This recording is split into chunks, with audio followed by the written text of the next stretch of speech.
Hi guys! So ayan, for today's video, gagawa naman tayo ng simpleng mac and cheese using only 3 ingredients.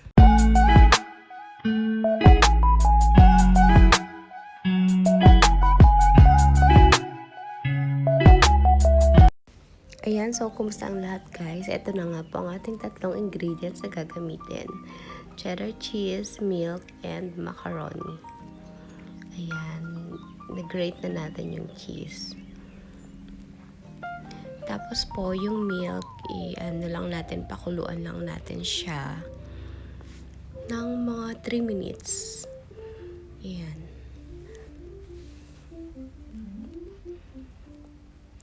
Kulo-kulo lang ng konti. And then, pag yung kumukulo na talaga siya, ihahalo na natin yung elbow macaroni. Maliliit lang to. Actually guys, konti lang yung ginawa ko kasi kapag naluto na siya, dumadami naman, diba? Ayan, halo na natin siya sa gatas.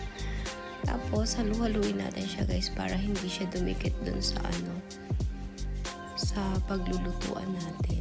Dun sa pot. Ayan, halo-halo lang. Kailangan from time to time hahaluin natin siya. Kasi kung hindi guys, masusunog siya, didikit siya dun sa ano ba yan? Yung ginagamit natin panglutuan. Ngayon, maglalagay tayo ng salt. Depende, tansyahin nyo lang guys. Or pwede kayo maglagay ng 1 teaspoon. Tapos, black pepper, ayan. Para po pampalasa. Depende din po sa inyo kung gaano karami gusto ilagay. Pero syempre, titikman nyo po siya kung okay na yung lasa para sa inyo. Push na yarn. Ayan, halo-halo ulit natin. Halo-halo. Kailangan kasi natin siya guys halu-haluin para hindi siya hindi masunog. Para hindi matutong. Mabilis kasi masunog yung guys, yung macaroni. Ayan, unti-unti na siyang nagde-dissolve. Kailangan lang natin siyang yung ma-dry. Hindi naman as in dry, pero dapat maging creamy na siya.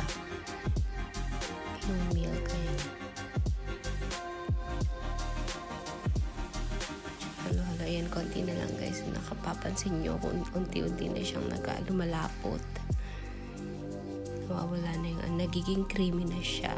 Ganun dapat.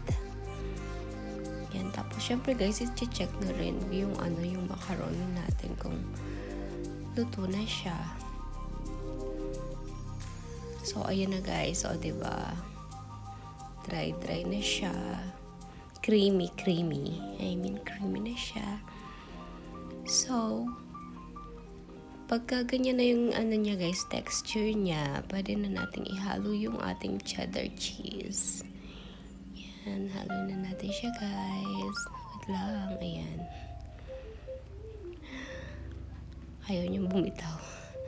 And then, mix ulit natin siya hanggang mag-melt yung cheese. Hanggang mag-melt siya. Tapos, mag-mix sila ng ng milk. Yan, halu-haluin lang guys. Yan, parang sarap niya. Yan, kailangan natin kailangan mag-melt talaga yung cheese. Tapos ayan na siya guys. Luto na. Diba? Simple lang. Thank you for watching. God bless.